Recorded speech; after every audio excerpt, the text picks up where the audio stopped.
After weeks of campaigning, the ballots are in for the primary election. So did Hawaii voters show up? We'll take a look at turnout across the state and any voting issues that popped up. Plus, with several hotly contested races, who won and who lost. For the candidates who are advancing to the general election, the fight isn't over yet as they get ready to face new opponents in November. Tonight's live broadcast and live stream of insights on PBS Hawaii start now.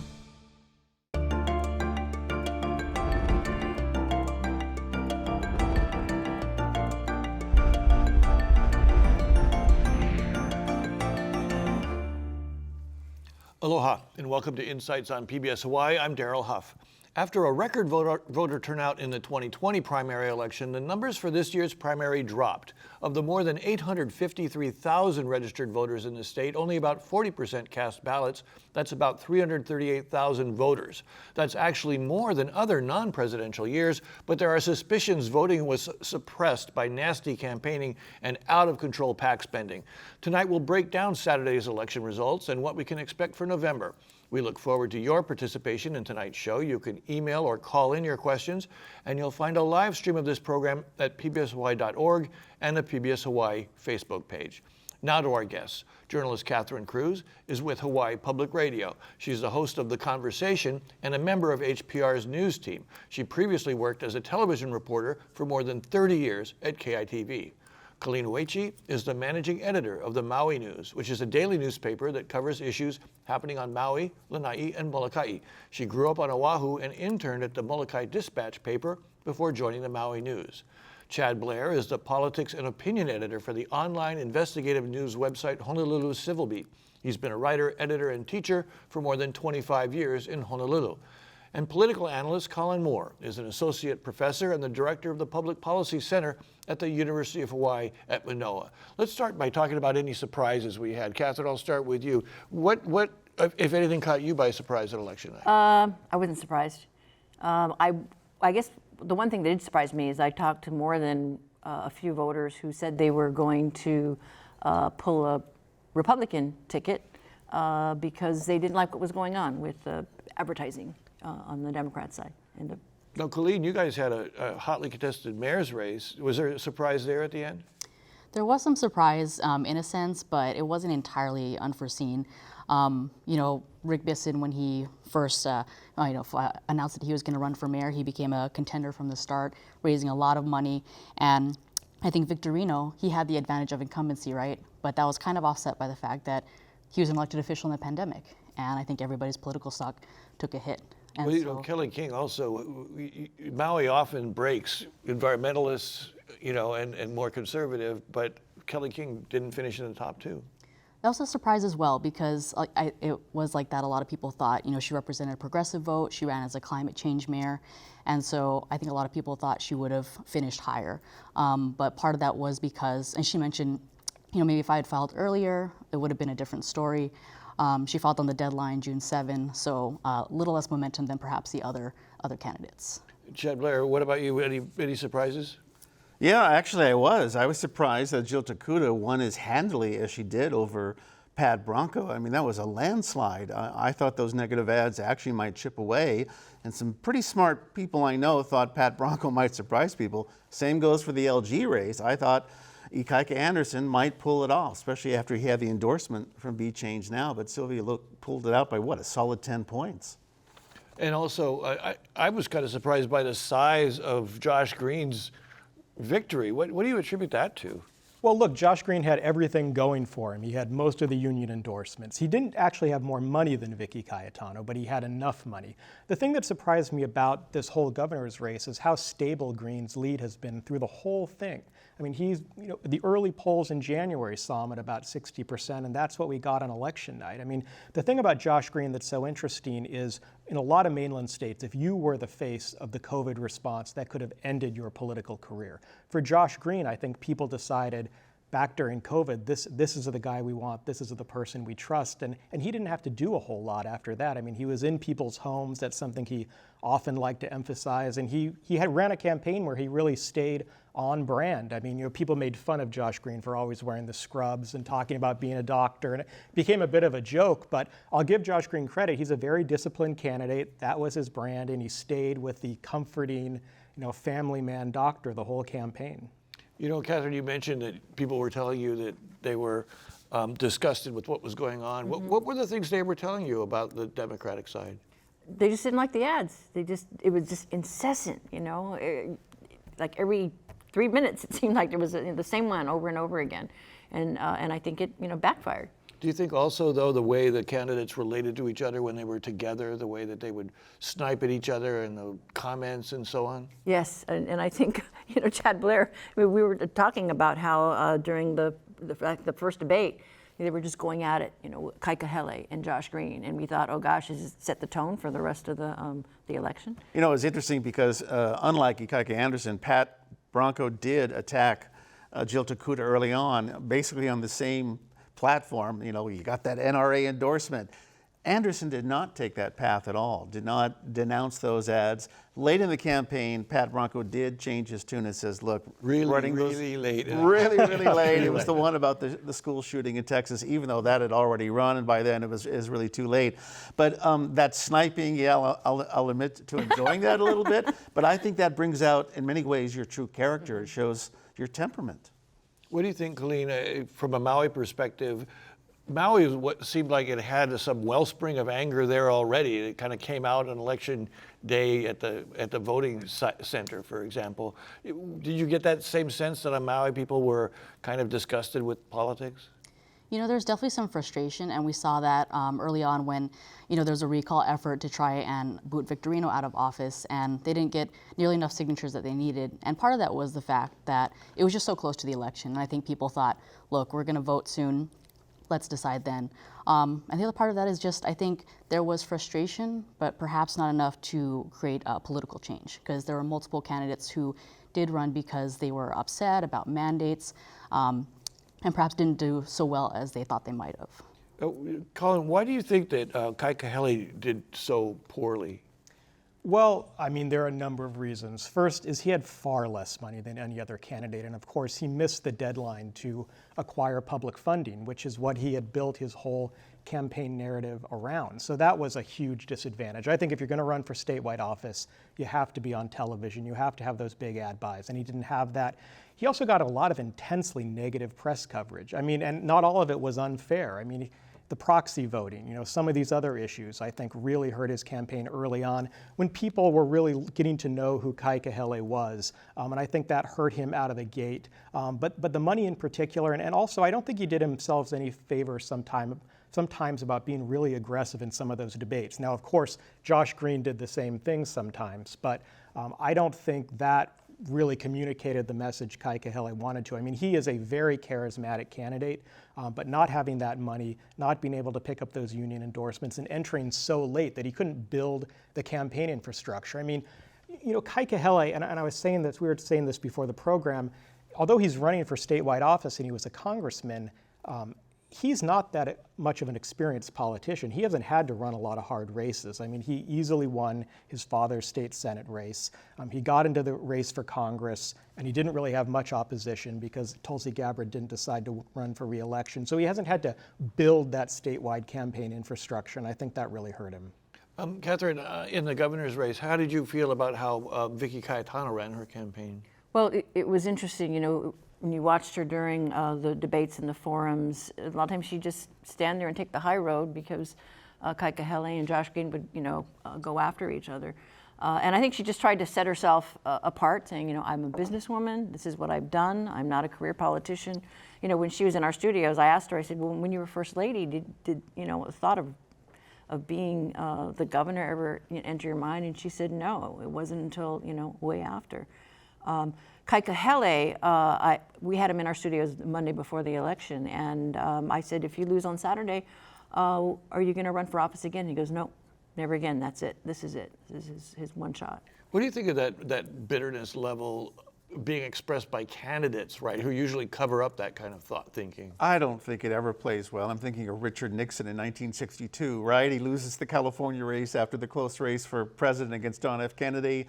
Having said that, of course, Nixon famously came back 6 years later and became president. But I don't think it plays well. And if your last campaign message is it's the media's fault, that's not a good look. And I would also add about Vicky Cayetano, many times I thought she sounded, frankly, like the adult in the room. And I think that appealed to a lot of people. She ended up getting more votes than I expected.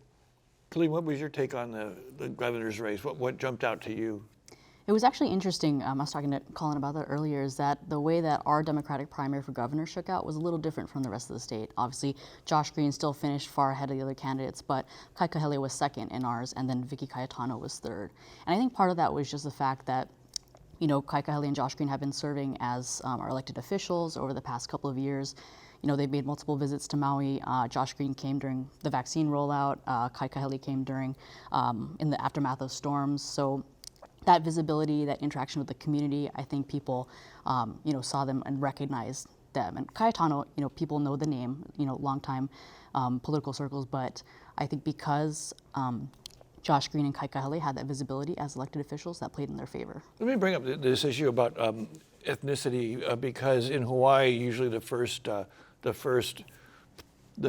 test you apply to a race is we got a native Hawaiian, we've got a haole, we've got a Asian, and then how does that break? Let me ask you, on Maui, is ethnicity important to voters? I think with every voter, they do take that into account. I'm sure there's some voters that will see a name and be like, oh, this is a local guy, or oh, I recognize her, So that does play into voters where we have very close connections with each other, and but I think for the most part, people were more about who do I recognize, who do I know, what have they done lately that I liked or didn't like.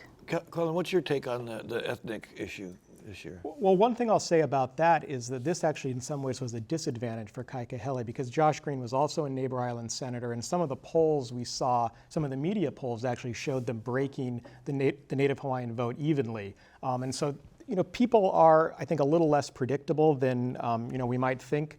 I do think that, on balance, if they don't have another reason to vote for a candidate, that ethnicity is a good clue. We didn't have a Japanese American candidate running in this governor's race, so that's a big demographic that sort of was wide open.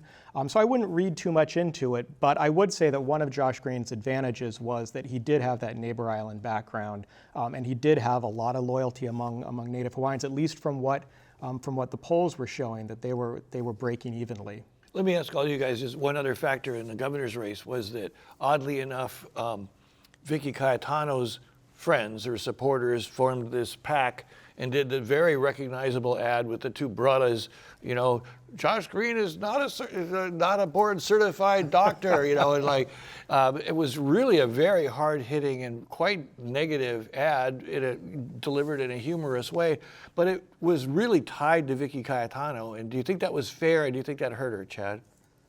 Well, she said, no, I don't have any connection at all, but clearly she was friends, associates with the people that were part of this victory pack. Is that what it's called? I will just say about Victory that. calls. Victory calls. Thank you, victory calls. VC, get it? Exactly, yeah, I got it. Very subtle. What a coincidence that was.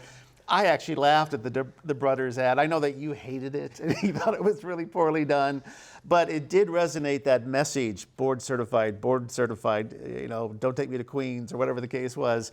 But I don't think it helped Vicky Cayetano, and I wonder whether there still might be some campaign spending issues related to that coming forward. Catherine, what did you think of that? Yeah, I think when that first broke on scene early on in the campaign, it was just like, oh, this is kind of interesting. But then it was just curious to watch, then the Be the Change folks and their ads and how they changed and kind of intensified, and then the vets vote as well. So yeah, it was just really interesting to kind of see how it escalated. So I'm starting to get some questions, and a couple of them are about the negative campaigning and so on. Jermaine from Mililani, do you folks believe smear campaigns work? I was so turned off by some of this campaign, I ended up voting for the person being smeared. Colin, do you think, I know I've heard your opinion about smear campaigns, but they also do work sometimes. But were these, let me just start with this.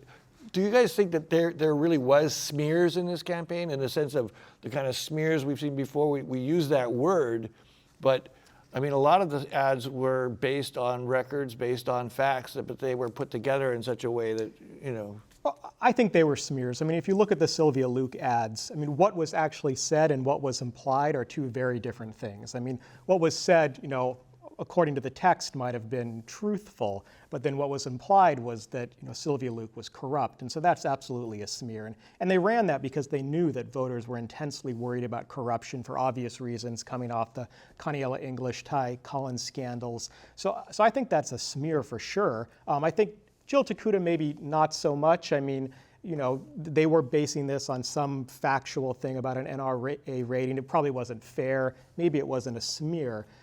So I think the larger question, though, do negative ads work in Hawaii? I mean, everyone has asked this question. There's long been this, I think, myth that they don't work. What do we know about what we know about negative ads is they tend to depress voter turnout. They can be more influential when people know less about the candidate, when there are more undecideds. I don't have any evidence to really believe that negative ads weren't effective in persuading some voters not to vote for Sylvia Luke. And I think that's partly because voters didn't necessarily connect those negative ads back to Ikaika Anderson. I think the Carpenters got a lot of blame for running those. I don't think that's true with the Bronco Takuda race because it was run by mainland PACs. People were less familiar with them. I think Bronco did get a lot of the blame for running or not for running those, but for the PAC running them. Yeah, we'll talk a little bit more about the dark money, but let me ask Chad, I mean, did you consider these to be smears? And also, what effect do you think it had ultimately on the outcome? I think actually it had people voting for the candidate that was being attacked. Like the numbers were quite clear, but to add up to what Colin was saying, I mean, Colin was sharing some literature, the recent studies that have been going on, and everything he said was true. Remember that Be Change Now was quite successful just 10 years ago in knocking Ben Cayetano, of all people, out of the Honolulu mayor's race. I mean, Kirk Caldwell might not have won had Be Change Now not been at the game there. But in terms of Jill Takuda, some of those ads, the NRA is one thing, but I think they even accused her of siding with Monsanto and GMO companies and somehow threatening the school kids because of a bill. Those negative ads did have a kernel of truth, but they were so ugly. I mean, that one was Sylvia Luke with the black banner as if she was put into the witness protection program. I mean, what was that all about? I think Jill and Sylvia have been in the public eye enough that most people said, that's not them. How did it play on Maui? It's actually interesting because, you know, the statewide narrative is, you know, with Sylvia Luke winning, everyone said Hawaii rejects negative advertising, right? But in Maui County, actually, Ikaika Anderson beat out Sylvia Luke. So I think part of that was a lot of times for neighbor island voters, a lot of the politics and candidates may feel like very Oahu-centric. So how do we find out more about these candidates? Through the ads, through these mailers, what we see on TV. And so for people, I think it's possible that those ads had an impact. They did spend a lot of money. When you don't see these people every day engaging in your community, making certain decisions that impact you, you have to rely on outside sources. And so it's possible that that played into it. Was it close? I'm sorry, I didn't look specifically. She was about, she was about 3,000 votes behind him. And just a little anecdote, one of my coworkers, her son is like 7 years old, and he came up to her and he goes, "Mom, you're not voting for Sylvia Luke, right?" She goes, "Whoa, where do you get that?" But that that's says it just all how right there. pervasive, right? That says a lot about the campaigning and how But it you know got through to what's people. interesting also, though, is that Maui had lower voter turnout than any other island. And so I wonder if this tactic of suppressing the vote by being so negative, and that Ikaika on Maui rose to the top because maybe more regular conventional voters felt comfortable with him. What do you think was the intention of those ads? I don't know. I don't really see them as smears. I don't know, because like maybe thinking We've back seen to worse. some of the other ones, with C. Septel and the whisper stuff. I guess what I wasn't expecting is some of those ads to come out so early. You know, I thought they were going to wait maybe for the last 2 weeks, but I guess as soon as the ballots were out there, you know, in the mail, so boom, those ads were on television. I actually somewhat disagree. I think that if they had gone into the field earlier, they would have been able to define Jill Takuda and Sylvia Luke much earlier on. As you know, that's the whole point of negative campaigning, is tell the people who they are. I think they waited a little too late. That was my view. Well, let's move on and talk a little bit more about the about what's ahead now. We've got Duke Iona on the Republican side. We didn't even talk about his landslide victory over B.J. Penn. Colin, what do you think happened there? I mean, he got crushed, and everybody thought B.J. was so popular. He did. Well, I mean, I don't think B.J. Penn really ran much of a campaign. I mean, he really relied on his celebrity, and he did very few media appearances, which I don't really understand, because I thought that B.J. Penn was pretty good when he was with the media. I mean, he's a charismatic performer. And he was good on the Hawaii News Now debate, I thought. I think everyone remembers that line when he turns to Duke Iona and says, "Well, I'll just ask you, Uncle." I mean, that's one of the big things I remember. I think if B.J. Penn had got the campaign infrastructure in place, he would have done a lot better. I mean, of course, Duke Iona has name recognition. He's a trusted figure. I mean, some people say he only even got in the race because people were worried that B.J. Penn was going to win. I do think that B.J. Penn showed that there is support for running a more populist style, maybe, I don't want to say Trump, that might be going a little too far, but he does represent a lot of voters who feel left out.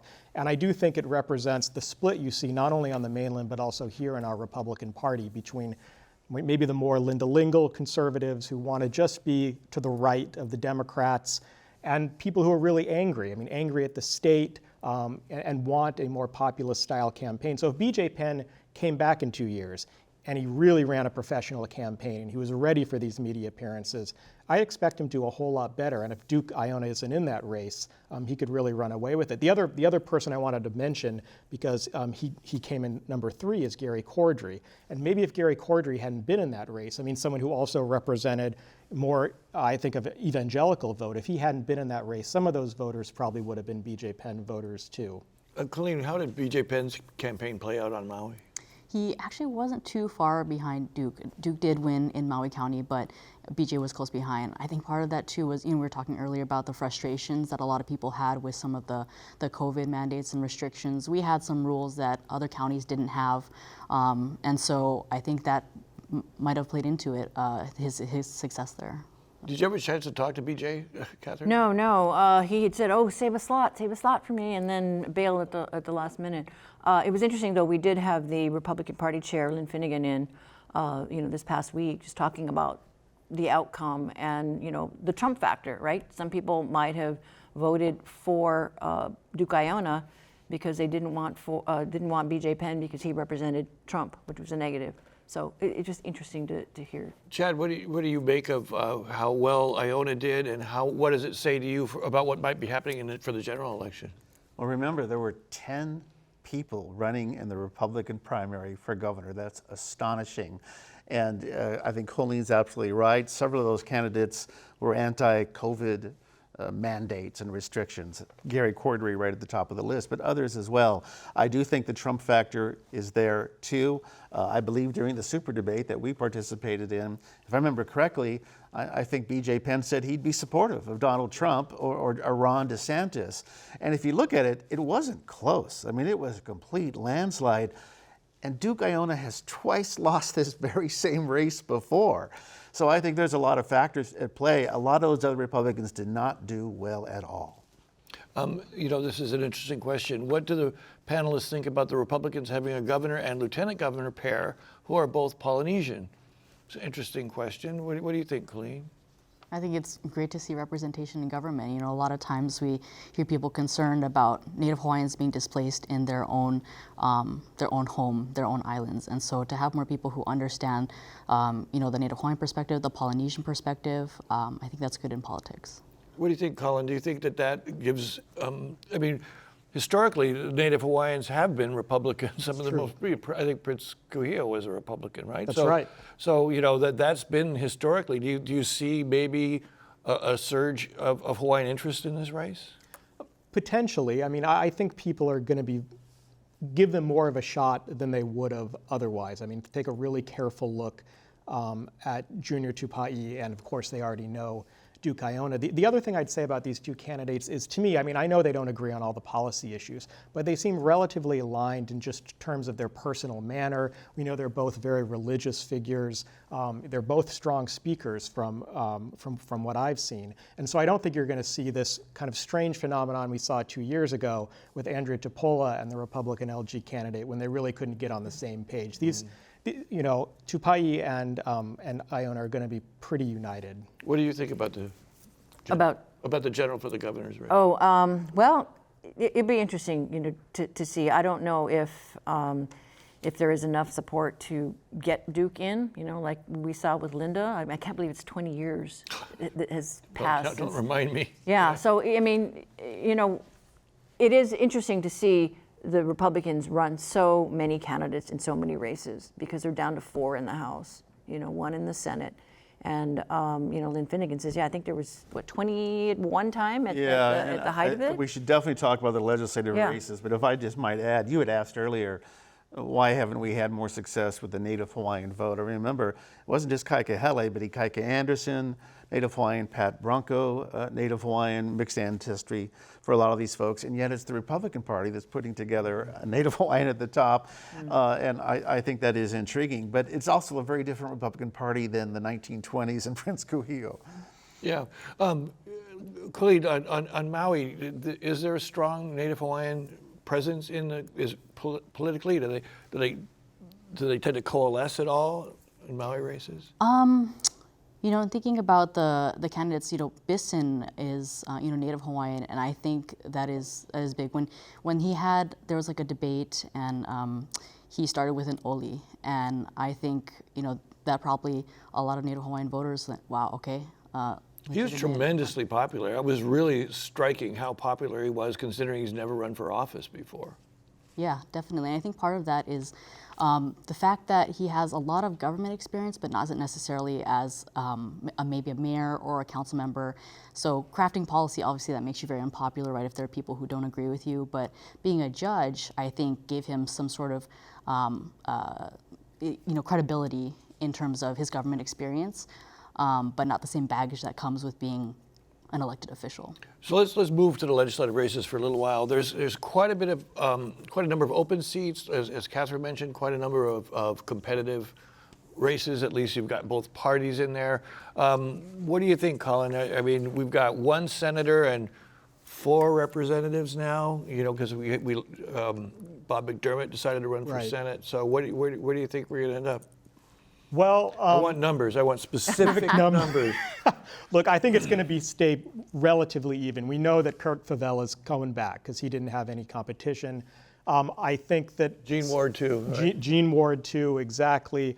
I think that there's a couple of seats that the Republicans might be able to pick up. A couple of Democrats, I think, are vulnerable. Sharon Har, maybe Matt LaPresti, those 2 districts right next to each other. Maybe even Gil Revere on the North Shore. He might be vulnerable. He has a strong challenge from Breton Ava, who a newscaster, really good on media. So those might be potential Republican pickups. We'll see. I think you know, they are probably going to lose Val Okimoto's seat. She came in number 1 in that council race. That might be a Democratic pickup. But net, I don't really see a big gain. It's probably going to end up being 1 or 2 senators, 2 if they're really lucky, and 4 or 5 Republicans in the House. Kalinoechi and Maui County, you guys got a ton of open seats and some competitive races. How do you see those seats turning? In terms of our council or the state? Whatever, whichever. Well, council is nonpartisan, right? But start with the legislature. Okay. Yeah, one of the open seats that we had was District 11. Representative Tina Wildberger said she was not going to run for re-election, and Kelly King had actually considered running for her seat, and would have had a really good chance in that race. And so we have a Democratic primary and a Republican primary in that race, and it was actually really interesting. The Republican primary had to have a recount because it was very close, and overnight the standings kind of changed. And so it's going to be Shekinah Kentare, and I think part of that is a lot of people know her family, and so she has a lot of local connections. And then the Democratic candidate is Therese Amato, who's run before against Senator Roz Baker, didn't win, but now has a good chance in a district that has voted Democrat for the past several years. Chad, where do you see? Do you see anything significant happening with? Well, you had mentioned Len Finnegan and Linda Lingle. Remember that Linda Lingle really, in many ways, built her path to the governorship by being the chair, the party chair of the GOP. And that had to do with seating the legislature. And at one point, they had more Republicans in the House and Senate than just about any other time in recent years. And I think Lynn Finnegan, who was one of those same people, remember, she was the House Minority Leader back when Lingle was in office, is trying to seed the party numbers in the ledge. Because think about it, all our leaders come from the ledge. Every single member of our delegation is from the ledge. Josh Green is from the ledge. Kahele, not Vicky Cayetano, but that's where Sylvia Luke and Jill Takuda come from, but her husband, Ben Cayetano. And I think that's a smart strategy. Kirsten Downey, one of our reporters, looked at the numbers, and in many cases, Republicans really had more people running or voting for Republicans than actually won. And I think you're absolutely right in West Oahu. I mean, Matt LaPresti and Sharon Har have their own, if you will, baggage that's problematic. So I'm not quite sure. I don't think it'll shift dramatically, but we may see some surprises. Well, if they get 2, that's a 50% increase. Yes, it is. You know, it was interesting because, you know, I'd gone back to look and like, well, what happened? What was different when Linda Lingle, you know, became governor? And there, you know, was the corruption. You know, Annie Mercatani went to jail. You know, it was that kind of a thing. And you know, in just this year, right, we've had the 2 lawmakers, you know, indicted for bribery. So, you know, I don't know. Is that going to be enough to have people, you know, go Republican this year? Well, you know, it's interesting. One of the points, though, that in making that point about the legislature is where you could go. There's no term limit. You just sit there and you run, and then by the time you're ready to run for higher office, you've got $200,000 or $300,000 in the bank. You know, I think that's a real factor, right? So that this whole idea of term limits, I wonder if that'll gain some momentum. I'm not going to discuss that much. I'm just going to make that opinion because I want to move on to some of our questions. On that point, though, that you're making, Catherine, Tom Waikiki, do you think the National Republican Party is good or bad for the local Republican Party? I mean, was there a big message sent about the National Republican Party when they voted for Iona, you know, instead of a Trump or a populist type person? I don't know.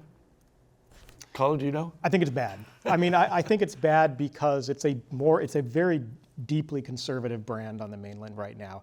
And I think, and these days, in so many ways, all politics is national. I mean, people get their news nationally. They understand politics nationally. And so it's very hard for our Republicans to carve out a separate Hawaii brand. I mean, we've had a lot of great moderate Republicans over the year. I mean, Cynthia Thielen, among others, who have been really strong on good government issues. I totally agree with what Catherine said. The Republicans have often had a moment in Hawaii where people are truly disgusted with the Hawaii Democratic Party and the corruption. But it's hard for them to carve that out. And it's going to be even harder now because if they try to do that, if Duke Iona tries to carve out a more moderate brand, the Democrats are going to be right there behind him saying, look, he's a Republican just like Trump. They're Republicans just like Trump.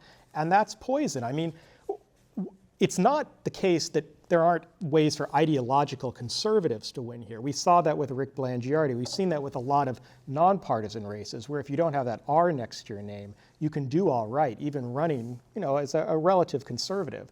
So I think as the Republican Party on the mainland becomes more conservative, more tied to Trump, it's harder and harder to carve out a Hawaii brand. Let me move along to the conduct of the election because I've got a couple of questions. There weren't enough ballot collection boxes on the Big Island. I hadn't heard that before. It was a lengthy trip for me to get to the collection sites. Everything's a lengthy trip on the Big Island, I think. I couldn't drop my ballot off. That could have affected voter turnout. That's a Big Island issue that it's possible. There also wasn't that much going on in the Big Island, I mean, in terms of active races. But also, so I wanted to ask Colleen, what was the issue on Maui? It seemed like a lot of turmoil around voting on Maui.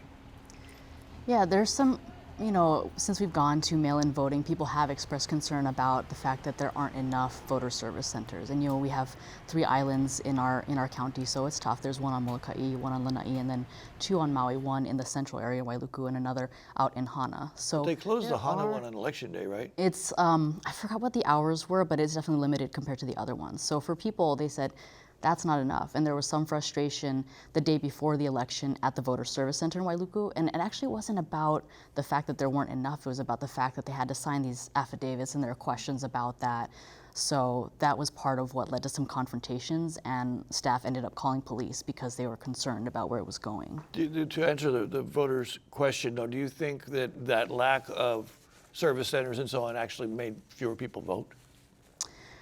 You know, it's hard to say because prior to us going to mail-in voting, in Maui County at least, our absentee turnout was more than our in-person turnout. And so it looks like that was where it was trending, but I think it does impact in some ways the access that people have to, voting. So, Common Cause Hawaii, Sandy Ma, repeatedly over the last 2 years tried to convince the legislature, tried to convince the elections office. Remember, the counties run the elections for each of the islands, and then of course it's the state that gets all the ballots.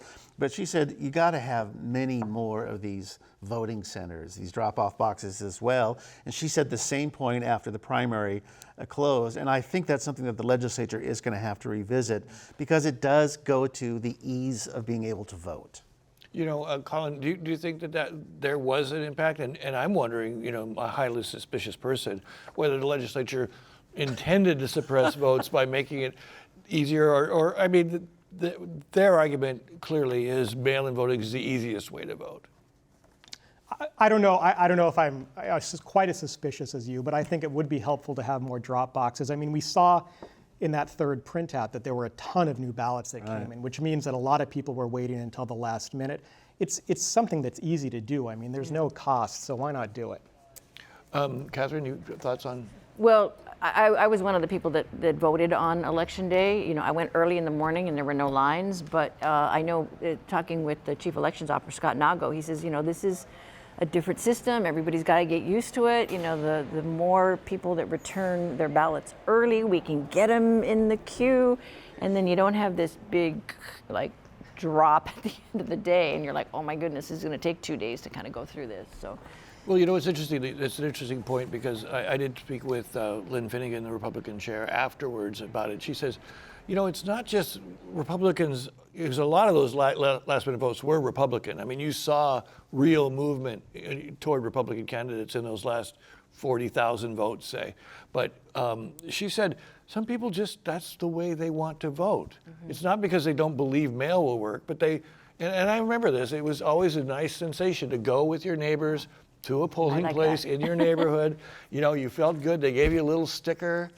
And, you go, I got my vote. And so it was just a nice feeling. We've gone from having something like 200 polling places to a half a dozen or so. So, I mean, do you think there's an argument then to be made? So, okay, let's just have 30 or 40.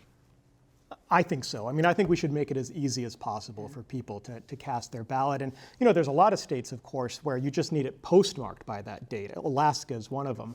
We're not one. And so I think people get that confused a little bit. And of course, they do things at the last minute. I mean, I'm all for spending a little bit more money to make it as easy as possible for people to vote. I think that's money well spent. But I got to add something. I know a lot of people that, like you, like to go, and it's the tradition, it's the ritual, and so forth. But I heard a few other people that felt the same way and said, you know what?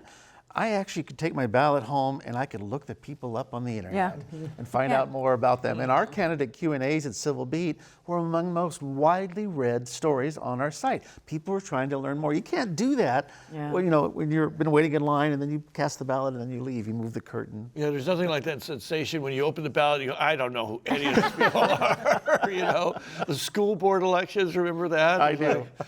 So, Colleen, how do you think the mail-in voting went on Maui?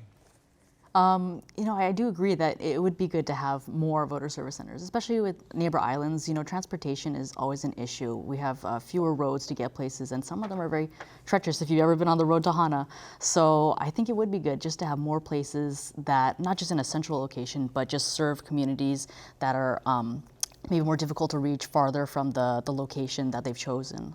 I got a very specific question here that anybody can bite on, maybe Colin or Chad. I thought the Senate race between Brandon Elefante and incumbent Bennett Misalucha would have been close, but I wonder why Brandon Elefante won by about 5,800 votes.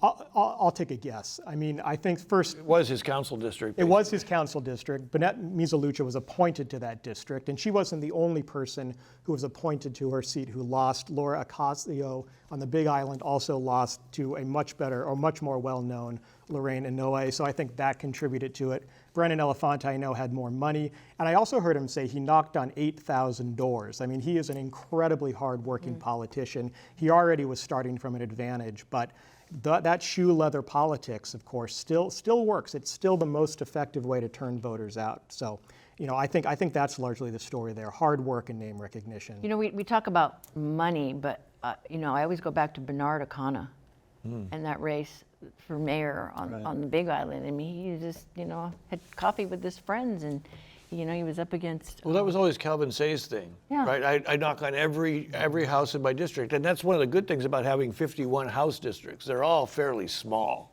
as opposed to the larger district with multi-members they used to have. So at the house level, you can win a race without a lot of money. I do have a specific Maui question. What does it mean for Maui that pro-development candidates did better than environmentally minded progressive candidates in the primary election? I mean, is that a fair thing to say, first of all? That's a great question, actually, because that's actually the trend that we're seeing in Maui County. With these council races, about 4 years ago, there was this big push to elect environmentally focused candidates, people over profits, that sort of thing. And so they won a lot of seats on the council. But now, as what happens anytime, officials are in power, there's a pushback from the other side, right? So we're seeing this rise of candidates that you might describe as maybe more traditional establishment. They have union and business backing, and so they've done really well in the races. So you have I don't mean to interrupt you, but we do have a graphic up of a couple of the open seats in your council districts. Now, the thing that's interesting about Maui is it's at-large voting, but people are from certain areas, right? So, when you've got at-large voting and you've got get the top two as opposed to parties, are these folks? Do they break down by environmental lines and so on? These are actually perfect examples because that definitely reflects the trend that we're seeing. In the South Maui race, which is open, these two are open because Kelly King and Mike Molina ran for mayor. So in the South Maui race, you have Tom Cook. He finished first. He's a contractor, construction guy, got a lot of financial backing. And then you have Robin Knox. She's an environmental and water quality scientist. She was backed by Kelly King, endorsed by Kelly King to take her place. So they finished very close, and that's going to be an interesting race to watch in the general, because it is kind of like a referendum on where, who's going to win out, the environmental side or maybe more traditional side. I wonder if at the top of the ticket, that has something to do with, you see a lot of debate in Maui County about more housing. We want more housing. We want fewer hotels. You've got these really basically environmental debates going on. Is the frustration, for example, over not enough housing being reflected in that? Oh, that's definitely driving it, I think. People have been frustrated with, sometimes the council, knocking down or rejecting certain housing projects that people said, what was wrong with that? And so I think both sides are going to have to maybe fight this perception that they're either anti-development or too much development, because we're trying to find that balance, right? We need housing so desperately, but we don't want to overrun our community. And you hear this on the neighbor islands all the time. We don't want to become another Honolulu. Yeah. So let me ask Colin. So, affordable housing is like the number one issue across the whole state. Right. And here we see on Maui, maybe that is playing into the election. Do you think affordable housing ultimately had any impact on the choices that were being made? I know that's kind of let's ponder our naval question kind of for a moment. But I mean, I'm just wondering, anybody thought, is there any issue that actually influenced these races, or is it all personalities and the way they campaign? No, I don't think there was any issue. I mean, because if you're trying to think about where the candidates really differed on the issue, and in the interview we did at Hawaii News Now, we pushed them on this, and there were very few policy differences among any of the Democrats for governor. A little bit of a different approach. I mean, they all wanted to try something different with tourism. They all desperately wanted to build affordable housing. They were all for that, but was there a big policy difference that was so distinct the electorate would have recognized it? And I can't think of one, and I can't really think of a big one among the major LG candidates. So no, I think this was one on trust and on reputation and the effectiveness of the campaign, not on ideology. Chad, you feel? Well, I've wondered why corruption actually hasn't had more traction. And I do wonder when we have the general election where Republicans are pitted against Democrats, and let's face it, the Democrats have run this state. I mean, the former Senate Majority Leader, the former Finance Vice Chair, I mean, everybody knew Ty Cullen and Kalani English. How did they not know? How did somebody not know that bribes were happening, that bills were being killed for this and that? And I could go on to the Department of Planning and Permitting, the KLOHAs, you name it. I wonder why that hasn't had more traction and whether that might be a factor in helping some Republicans to get elected, because that's their strongest card to play in the general. Yeah, I did ask Lynn Finnegan if she thought it was going to get, kind of ugly toward the end. But I don't know that Duke Iona would do that. And you'd have to have maybe an outside some outside money, committee. right? I mean, Yeah, could yeah, come exactly, in, doing you'd that. see Republican money coming Right. in if they actually see a weakness. But I mean, Josh Green won with 64% of the vote. That's going to be very difficult. But, there are bigger, clearer policy differences between a Republican candidate like Duke Iona, who would, for example, say, you just got to loosen the land use regulations, right, which drives environmentalists crazy. But you would see big differences on issues. But, I mean, does anybody here think that that would drive the decision? I don't think the LUC is going to be the deciding Abolish the factor. land use commission? And I actually agree with the environmentalists. Don't mess with the LUC. But I do want to go back to the national Republicans in the Supreme Court and the Roe versus Wade decision, even though Hawaii has a very strong abortion law that's probably not going to be chipped away at. I think that could resonate. And several of those Republican candidates for governor, as well as LG, liked what happened with the Supreme Court overturning Roe versus Wade. And well, we're seeing that that's backfiring already. Look at Kansas. Right. Of all states, Kansas said that's not going to happen. And I think that's a strength that Democrats will have going forward to the general. I just think the whole drama that's unfolding now with the raid on Mar-a-Lago is going to, it'd be interesting to see how that plays out, what happens, and if you consider yourself a centrist in the Republican Party or, someone on the extreme. Colleen, Maui was always seen as like the most Republican of the islands. Is that still true? Not too much anymore. Pretty much all of our state lawmakers are Democrats, and South Maui in the early 2000s, had a Republican mainstay as their lawmaker, but now it's basically been mostly Democrat lawmakers that we sent to the legislature. Okay, so now let's talk a little bit about the Honolulu Council. We had a number of open seats there as well. Colin, what do you see happening there? Well, there's going to be a lot of competitive races. Tyler, in that very crowded race with Tyler DeSantis Tam and a bunch of other candidates, Nalani Jenkins, he came out on top. I mean, in a lot of cases, you saw the candidate with more union endorsements come out on top. I think that these council races are actually going to be the most interesting thing to watch in the general election because no one won outright. In the primary, so they're all competitive, except for Tommy Waters, who didn't have to run in the primary. And so that's, I think, where most of the energy and the money is going to be devoted to those very competitive council races. Why would money be directed? You mean the money that they raise, or you mean outside money coming? Oh, money that they raise. I mean, most of the money from campaign contributions will go there. Yeah, because you've got Makua Rothman and you've got Matt Wire, Makua Rothman and Matt Wire. Yeah. And then the Tyler Del Santos Tam is running against the former Miss Hawaii. That's right. And then you've got Ron Minor and Val Okimoto. Those are all very well known. So that could be fun. And Val Okimoto came out on top. I mean, this goes to the point where Val Okimoto, a Republican, beat Ron Minor in that primary. So that's where conservatives do well. Yeah, this is one of the excuse me for interrupting, but you're spot on. It's one of the subtext. It's a nonpartisan race, but increasingly conservative candidates, some who were former Republicans like Andrea Topola, are finding traction on the Honolulu City Council. And remember, that's a huge media market too, and I think we will see a lot of focus on the council races. 4 out of the 9 seats are up. I just wonder, in the campaigns for those races, for example, one thing I didn't realize is that Val Okimoto has a Filipino second name.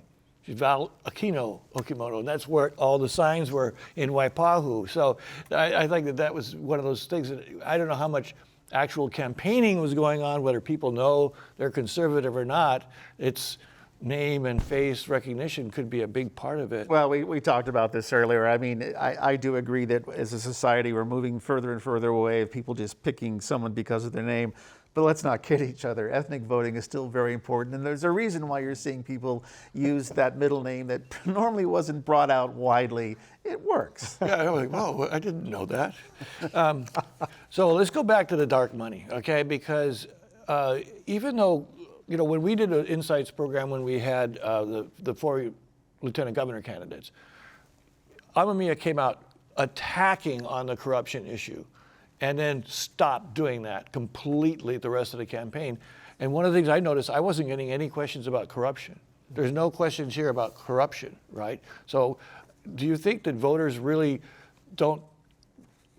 aren't worried about corruption, although they didn't like the PAC money? But I mean, I'm asking you, Chad, I mean, yeah, there's all that going on, but no one seems to be talking about it outside the candidate. Well, remember, they're also part of the same party, and one of the greatest arguments that Keith Amamiya and Sherry Minor McNamara had was that neither of them had served in office, although to say they weren't politically connected is another thing altogether. You know, I did talk to one pretty Akamai political person, I won't say who it is, and they were asking, well, why do you think all this outside money was coming? Because it wasn't just Vote Vets, and it wasn't just, I forget the NRA group. Oh, it was Vote Vets and focused on that. Thank you. All the other mainland groups, and this person had a theory. They said they're doing it because they can, because they have the money, and if they manage to knock off a Jill Takuta and get a Pat Bronco into Congress, then more money is going to flow their way. And I think that is something that's very interesting. It's not a whole lot of money in the Honolulu market compared to a lot of other states, but if you can knock somebody off just because you can, that's a win. Let me ask Colleen, how did the Takuta ads and stuff like that? Now, Takuta is not from the neighbor island, right? But she's running in that district. Pat Bronco is he's from the Windward side also, right? Both of them from Windward. So you've got two people who are not from Maui, and you're seeing this kind of crazy campaigning. How did it play out over there?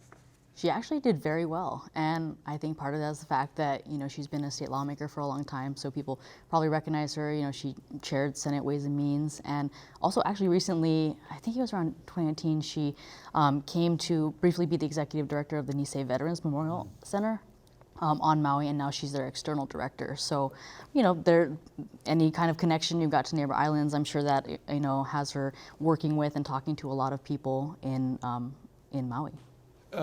Colin, going to what Chad was saying, you know, you talk about these mainland groups have a lot of money compared to the amount of money it takes to influence a Hawaii election. Right. Yeah, I mean, this is a small amount of money. I entirely agree with what Chad said, but don't forget, one of the biggest spenders was our own Carpenters Union, the Be Change Now Super PAC, spent more money than any of those mainland PACs. And 3.7 million, is that the figure? I think actually even more than that, over 4 million. Report. Yeah, that was the last report. And so I was thinking, what does the LG's race teach us about local politics?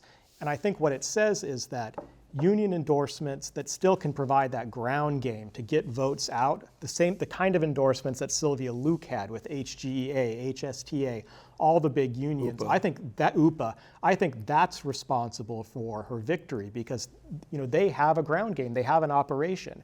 And all Be Change Now had really was a whole lot of money to spend on ads. And so if you look at the difference between spending money on media and an old-fashioned union get out the vote campaign, the old-fashioned campaign still seems to work. In fact, it was interesting, the way they responded to that was that even though all of the unions sent out video messages to their members through their email mailing list. So every member got a message from their union president saying, ignore all that stuff that they're saying about Sylvia Luke. I love the letter to the editor that all the unions signed off on. Oh, Randy Perez. That's right. Yeah, HGA. Yeah. And UPA, I think. Yeah, absolutely. So it's not like all the unions hang together. Right. In this case, many of them were very upset about what the Carpenters Union was doing. Yeah. And then also the public worker unions have, like you say, they've got the ground game. They have feet on the ground walking this through. But again, getting back to this, this amount of money, though, it's crazy. And do people on Maui feel like this is out of control and this is frustrating? There was a lot of money did go into our mayor's race, and actually, one of the other races that had a lot of money go into it was one of the open seats, the Makawao Haiku Paia seat that Mike Molina is vacating. The top fundraiser was Nohe'u'u Hodgins, and part of that was she got a lot of union backing, and Be Change Now spent a lot of money. I think she might have been one of the only Maui candidates that they spent a lot of money in advertising for.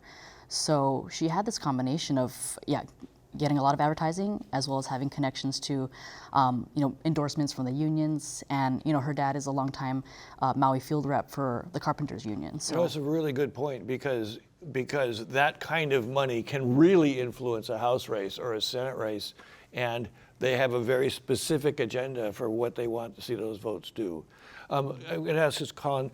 Do you think that right now our system for tracking all this money is of any use at all? Because it seems like the dates are all messed up. We never know who's spending, who's giving soon enough. And I've got about a minute left. Well, it would be better to have this information quicker. I mean, in real time, that's probably not possible, but maybe more frequent deadlines so we can track it. I mean, as it becomes more influential, I think we do need more information because, it's up to the media to provide that level of transparency. Chad, how hard was it to really know who was spending on what this year?